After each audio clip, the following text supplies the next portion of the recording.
Hi, my name's Cliff Whitmer, and this time we're going to talk about the pitch module of the Whitmer Dex Field Tools. This is a pretty straightforward one. It's very different than the other ones. You're not entering any measurements. If you click on pitch, it's going to turn it into landscape mode automatically, and basically it's really hard to demonstrate this, but this is what you're going to see on your phone.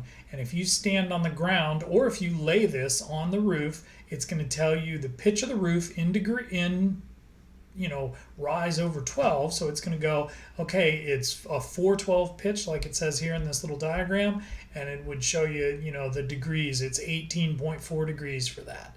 So like I said, it's hard to demonstrate this in a tutorial like this because I can't hold the phone and move it around. But if you moved it around, you would see that it would show you this information. It's really nice for doing an estimate or something, especially if you want to get a rough idea. You can stand on the ground and just line the edge of your phone up with the roof of the house, and you can tell what the pitch is. And I've had pretty good luck with it. It's pretty accurate. So I guess it depends on your phone.